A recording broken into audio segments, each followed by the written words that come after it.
Everyone, this is me Sadia है। मैं आपके लिए लेकर आई हूँ एक और रीडिंग जो कि होगी उन लोगों के लिए जो राइट नाउ एक ऐसी सिचुएशन में है जहाँ पर आपको कभी कभी लगता है कि शायद आपको मूव ऑन कर लेना चाहिए, पर आपको क्लैरिटी नहीं मिल रही है। तो ये रीडिंग डेफिनेटली आपको क्लैरिटी देगी कि क्या आपको मूव ऑन कर लेना चाहिए, हाँ या ना। चाहे ये एक रिलेशनशिप है, चाहे ये एक जॉब है, चाहे ये कुछ ऐसे सर्कमस्टांसेस हैं जहाँ पर आप बहुत टाइम से कोशिश कर रहे हो, एफर्ट कर रहे हो, लेकिन आपकी बात सुनी नहीं जा रही, मानी नहीं जा रही, और आप जानना चाह रहे हो कि क्या इट्स बेटर कि आप अपनी ज़िंदगी में आगे बढ़ जाए सब को छोड़कर, या फिर आपको और कोशिश करनी चाहिए या वेट करना चाहिए। Let's find out.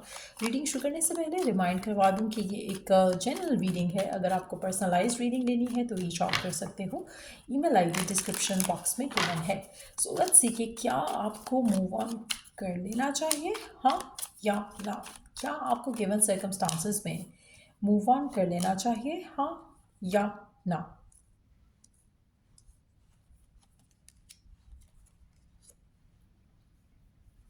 अच्छा, आप में से मेजॉरिटी लोगों के लिए करंट जो सिचुएशन है ना, आप इसमें जितना मर्जी फंसे रहो, जितना मर्जी स्टक रहो, अल्टीमेटली मुझे ऐसा लग रहा है कि आपको अपनी ज़िंदगी में आगे बढ़ना चाहिए, या चाहिए, आपको बढ़ना पड़ेगा अल्टीमेटली। क्योंकि जो करंट सिचुएशन है ये बहुत ज़्यादा एंग्जाइटी दे रही है, बहुत ज़्यादा वरीज जो है वो आपकी ज़िंदगी में सिर्फ इस सिचुएशन की वजह से हैं। आप में से काफ़ी सारे लोगों के लिए मुझे लग रहा है कि देयर आर सम पीपल जो कि आपके अगेंस्ट काम कर रहे हैं इस सिचुएशन को लेकर, और इस सिचुएशन में रहते हुए ये सिचुएशन बेहतर नहीं होगी, ये कनेक्शन बेहतर नहीं होगा, ये सिचुएशन आगे नहीं बढ़ेगी। आपके बहुत ज़्यादा एनिमीज़ हैं आपके आसपास जो कि शायद आपको दिख नहीं रहे हैं, और अगर ऐसी ही सिचुएशन रही तो आप अल्टीमेटली फेडअप हो जाओगे, शैटर्ड हो जाओगे, इमोशनली स्कार्ड हो जाओगे, और इवेंचुअली आपको मूव ऑन ही करना पड़ेगा। हैविंग सेड दैट, अगर आप अपनी लाइफ में भी मूव ऑन करते हो तो आपकी ज़िंदगी में बहुत प्यारा एक कनेक्शन में आते देख रही हूँ बहुत ही जल्द एज वेल।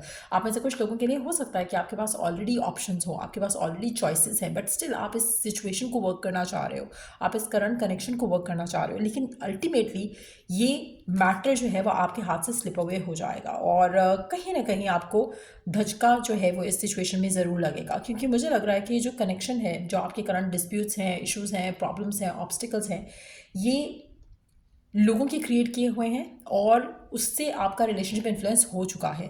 इसको रिवर्स नहीं किया जा सकता। यहाँ पर कहीं ना कहीं आपके पर्सन भी नॉन कमिटल रहे हैं, और कभी कभी ऐसा आपने फील किया होगा कि आपके पर्सन ओपनली कुछ कहते नहीं हैं, आपके पर्सन ओपनली कुछ इजहार नहीं करते अपनी फीलिंग्स का, अपने इमोशंस का, वो आपके लिए क्या सोचते हैं, सिचुएशन के लिए क्या सोचते हैं, क्या वो कोई एफर्ट कर रहे हैं इस कनेक्शन को लेकर।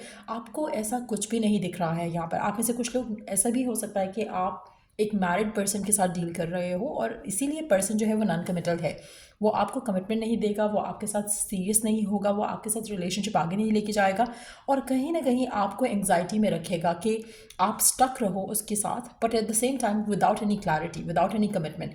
और ये चीज़ आपको फर्दर ब्लॉक करेगी, फर्दर आपकी लव लाइफ को ब्लॉक करेगी। मुझे लगता है कि आप में से काफ़ी सारे लोग ऑलरेडी ऐसी सिचुएशन में आ चुके हैं जहाँ पर आपका बहुत बार दिल किया कि आपके पर्सन को मैसेज करो और उनसे कहो कि ठीक है, I am done, I want to move on, लेकिन आपके अंदर वो हौसला, वो हिम्मत नहीं हो पाई है। कहीं ना कहीं डिवाइन की तरफ से भी आपको इंट्यूटिवली भी यही साइंस मिल रहे हैं, यही मैसेजेस मिल रहे हैं, लेकिन आप उन मैसेजेस को, साइंस को इग्नोर करते आए हो, जिसकी वजह से स्टिल आपकी लव लाइफ जो है वो स्टक है। आप में से मेजॉरिटी लोगों के लिए जो थर्ड पार्टी का इन्फ्लुएंस है यहाँ पर, चाहे वो किसी पर्सन की वजह से है या फिर लोगों की वजह से, बहुत स्ट्रॉन्ग इन्फ्लुएंस दिख रहा है आपके रिलेशनशिप को लेकर, और इसीलिए जो आप चाह रहे हो वो इस कनेक्शन में होता मैं नहीं देख रही हूँ।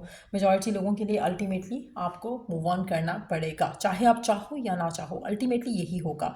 आप ऐसे काफ़ी सारे लोगों के लिए अगैन मुझे लग रहा है कि कुछ लोग भी हैं जो आपके रिश्ते के अगेंस्ट काम कर रहे हैं, चाहे वो फैमिली है, फ्रेंड्स हैं, कुछ ना कुछ ऐसा है जो कि आपके रिश्ते को सबोटाज कर रहा है फर्दर मोर। आप में से कुछ लोगों के लिए आपके पर्सन भी, to be honest, like non committal और थोड़े इंडिपेंडेंट रहना चाहते हैं। वो आपके साथ बनना नहीं चाहते राइट नाउ, चाहे उनकी लाइफ में कोई और है या नहीं, लेकिन उनकी खुद की ये चॉइस नहीं है, खुद का ये डिसीजन नहीं है कि वो आपके साथ फिलहाल बंद है, और कहीं ना कहीं आपको स्टक रख रहे हैं बिकॉज दे डोंट वांट, आप उनको एज एन ऑप्शन आप चाहिए, उनको एज अ चॉइस चाहिए हो आप अपनी लाइफ, उनकी लाइफ में।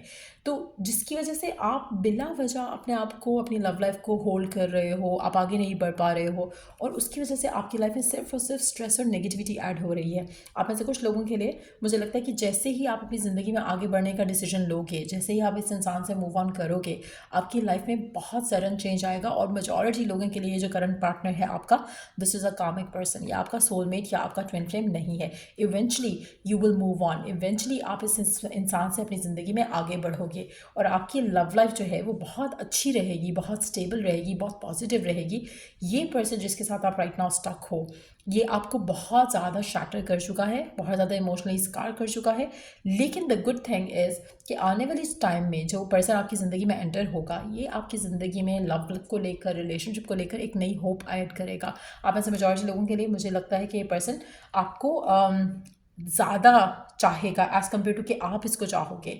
तो कहीं ना कहीं उस वजह से भी आपका रिश्ता इस इंसान के साथ बहुत सॉलिड होगा। और ये पर्सन आपकी जो पास्ट की जो सफरिंग है या ब्रेकअप है या जो एंडिंग है या जो पर्सन ने आपको हर्ट किया, नॉन कमिटल एटीट्यूड शो किया, ये सब आप इस इंसान के प्यार से, मोहब्बत से, अफेक्शन से भूल जाओगे। सो इवेंचुअली यस, आपको मूव ऑन कर लेना चाहिए। अपने आप को प्रायोरिटाइज़ करो, अपनी लव लाइफ को किसी ऐसे पर्सन के लिए होल्ड नहीं करो जो कि आपके साथ कमिटेड ही नहीं है या आपको वो सब दे ही नहीं रहा जो आप चाहते हो। और कहीं ना कहीं लोगों का इन्फ्लुएंस बहुत ज़्यादा बैडली आपके रिश्ते को इन्फ्लुएंस कर रहा है यहाँ पर। तो it's time for you to move on. आपको अपनी लाइफ में अपने आप को प्रायोरिटाइज़ करना चाहिए और अपना सोलमेट, अपना ट्विन फ्लेम जो है उसकी तरफ आपको कदम बढ़ाना चाहिए। मेजॉरिटी लोगों के लिए जैसे ही आप ये डिसीजन ले लोगे और उसके बाद पीछे मुड़ के नहीं देखोगे इस पर्सन की तरफ, तो ऑटोमेटिकली बहुत जल्द आपकी लव लाइफ जो है वो एक वाइंड अप करेगी ये चैप्टर जो कि टॉक्सिक रहा है, और उसके बाद आप अपनी ज़िंदगी में आगे बढ़ोगे। आप ऐसे मेजॉरिटी लोगों के लिए कनेक्शन टूटता हुआ डेफिनेटली मैं देख रही हूँ। उसके बाद you have to embrace the energy of peace. कहीं ना कहीं आपको उस सिचुएशन में पीस फील करना है, उस सिचुएशन में हैप्पी फील करना है, उस सिचुएशन में सेटिस्फाइड फील करना है। और मुझे लगता है कि करोगे भी, क्योंकि ये पर्सन फ़िलहाल आपकी ज़िंदगी में सिर्फ और सिर्फ नेगेटिविटी ऐड कर रहा है और इसीलिए डिवाइन चाहता है कि आप अपनी ज़िंदगी में आगे बढ़ो। कहीं ना कहीं इंट्यूटिवली आपको ऑलरेडी बहुत ज़्यादा साइंस, बहुत ज़्यादा डिवाइन की तरफ से क्लैरिटी, मैसेजेस मिल रहे हैं, लेकिन समहाउ आप उन मैसेजेस को अंडरस्टैंड ही नहीं कर पा रहे हो और आप अपने फियर्स के साथ ही हो कि शायद आपको शायद you would not get lucky in love, या शायद आपको लग रहा है कि मुझे यही पर्सन चाहिए, इसी से ही मुझे हैप्पीनेस मिलेगी। ये पर्सन आपको हैप्पीनेस नहीं दे सकता है। आप इसकी लाइफ में थर्ड पार्टी हो या फिर आप इस इंसान के लिए प्रायोरिटी ही नहीं हो। So why do you want to be with someone जो कि आपको प्रायोरिटी पे नहीं रखता है, जो आपको वैल्यू नहीं करता है, जिसके लिए आपको कमिटमेंट देना भी एक बड़ा इशू है। एक पर्सन जो आपको कमिटमेंट नहीं दे रहा, why do you want to be with this person, जहाँ पर आप अपनी लाइफ इसके लिए वेस्ट कर रहे हो।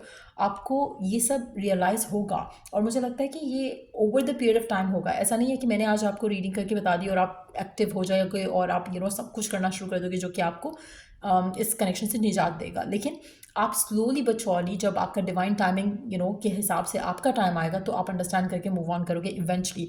अगर आप इस रीडिंग से वो गाइडेंस लेना चाह रहे हो, कंफर्मेशन लेना चाह रहे हो, तो दिस इज़ योर कंफर्मेशन कि yes, it's time for you to move on. So या ये रीडिंग आप लोगों की, अगर आपको इस रीडिंग से हेल्प मिला है, गाइडेंस मिली है, तो लाइक, शेयर, सब्सक्राइब ज़रूर करो।